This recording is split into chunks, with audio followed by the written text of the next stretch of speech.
یکی از اصلی ترین چالش‌هایی که کارفرماها دارن انتخاب مشاوره. حالا ما با اون کارفرماهایی که کلا به مشاور اعتقاد ندارن کاری نداریم. ولی کارفرماهایی که دنبال مشاور می‌گردن برای اینکه کارشون رو انجام بدن، یه چالشی دارن. که آقا این همه آدم تو همین لحظه که ما داریم با هم صحبت می‌کنیم، تو فضای حسابداری، تو فضای روابط کار، تو فضای همین تأمین اجتماعی خودمون مدعی‌اند که ما تو حوزه کار خود متخصص و درجه می‌گیریم. درست؟ حالا من کارفرما از بین این همه ادعا چطوری متوجه بشم که کی کارش حرفه‌ایه؟ من یه فرمولی چیدم و بهت پیشنهاد میکنم که وقتی خواستی مشاور انتخاب کنی تو هر زمینه‌ای این 4 تا رو چک کن. اول موردش اینه که آقا اون آدم مدعیه یا نه واقعا نتیجه داره. وقتی شخصی میخواد مثلا خود من میخوام با شما صحبت کنم راجع به کارم، خیلی خوشگل صحبت میکنم، ما اینطوریم فلانیم بیساریم، اما ادعا دوزار نمیارزه. به قول قدیمی میگن به عمل کار برآید، به سخنرانی نیست. شما باید بیا بگی خب برام دوست تویی که میگی ما این کار رو انجام میدیم قبلا تجربت چی بوده؟ چه رزومه‌ای داری؟ با چه شرکت‌های کار کردی؟ باید اینا رو از من بخوای دیگه. از همون اول بگو آقا نتیجه کاری که داشتی و رزومه کاری تو برای من بیار. این اول مورد دوم اینه که جدیدن دیدی میگن این کنسل اون کنسل و این چیزا. از نظر من کسی که میگه اول پول کنسله. شما فرض کن یه بدهی 2 میلیاردی برای حسابرسی بیمه داری.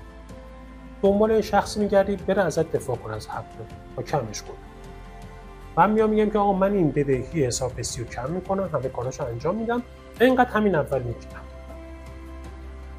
شما اگر با مشاوری برخورد کردی که بدون بررسی پرونده، سنجیدن شرایط کار و اصلا تعهد دادن برای تحقق نتیجه، همون اول میگه من انقدر میگیرم ازت، در وا کن تا جایی که میتونی ازش دور شو. رو همین مثالی که من میزنم میگه آقا یه بدهی هست 2 میلیارد تومانه، من میگم از این بدهی در ازای کم کردنش 10% حق الزحمه میگیرم. درست؟ خب میگم مثلا از این مبلغ یه خودش رو اول میگیرم و حداقل 90% رو میذاریم واسه زمان نتیجه، چون که نتیجه است که مهمه. اگه من نتونستم کار شما رو انجام بدم شما میخواید چیکار کنید؟ یه پولی دایی رفته الکی. از مشاورایی که میگه ما همون اول انقدر میگیریم بگو آقا دستشون نکنه. درست؟ مورد بعدی که وجود داره اینه که آقا این آدم متخصصه یا مدعیه. خب میگه که من از کجا متوجه بشم؟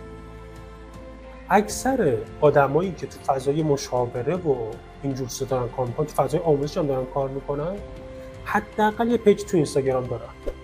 خب آقا برو یه پیجش رو یه سری بزن. آدم متخصص تو آموزشش مشخصه. آدمی که توی آموزش‌های رایگانش داره خست به خرج میده، تو فضای کاری هم همینطوریه. آدم متخصصی که توی آموزشش نمیتونه لپ کلامو اینطوری بهت بگم منتقل کنه، تو مشاوره با شما و اونجایی که میخواد بره تو هیئت‌های تامین اجتماعی از شما دفاع کنم همینطوریه.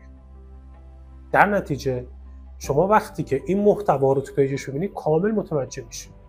خیلی از آدمایی که میان سراغ من علی بهرام دوست بابت چه مشاوره چه آموزشان به خاطر همین موضوع میگن آقا ما آموزش تو پیجت دیدیم، یه مسئله مهمی مثل مفاسد حساب و یه جوری توضیح داده که ما اصلا کامل فول شدیم.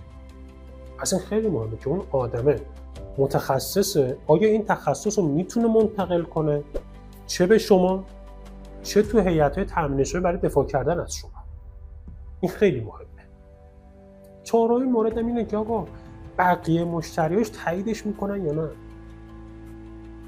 اگر من به عنوان شخصی که میخوام به شما مشاوره بدم اینقدر برای مخاطبم ارزش قائل نباشم که یه سایت بزنم و دسترسی مخاطبم به رزومه‌مو راحت‌تر کنم.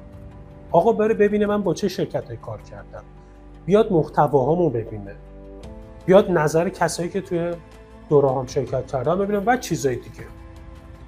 اینجا باید مشخص بشه که آقا بقیه که با من بهرام‌نوس کار کردن راضی بودن یا نبودن. حالا شما وقتی که میخوای یه مشاور انتخاب کنی، گفتم تو هر زمینه این 4 تا رو چک کن. ببین که مدعی یا متخصصه. ببین که نتیجه تو کارش داره یا نه. ببین که اول میگه پول یا نه. میگه آقا ما کار رو انجام بدیم بعد حالا در ازای نتیجه.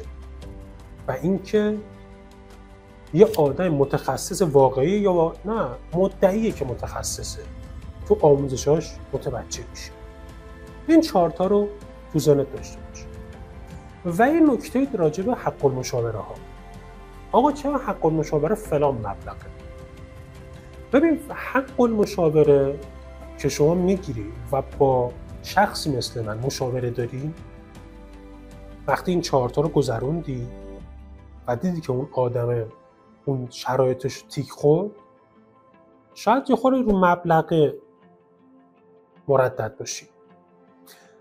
من میگم اون حق المشاوره من این مبلغه.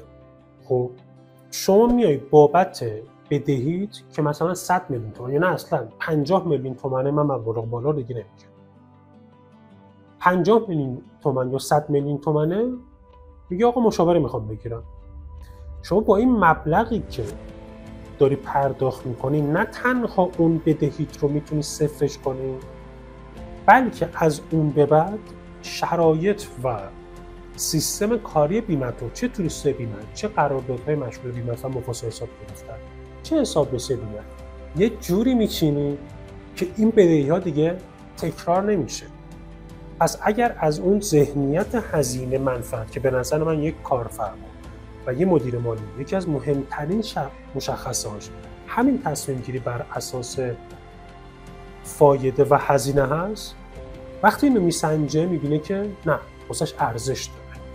پس مبلغاً تو اینجا میتونی واسه خودت به این شکل توجیهش کنی. و به نظرم در کنار این 4 تا شرط در مورد مبلغ اگر که مردد بودی اینو تو ذهن خودت یه بالا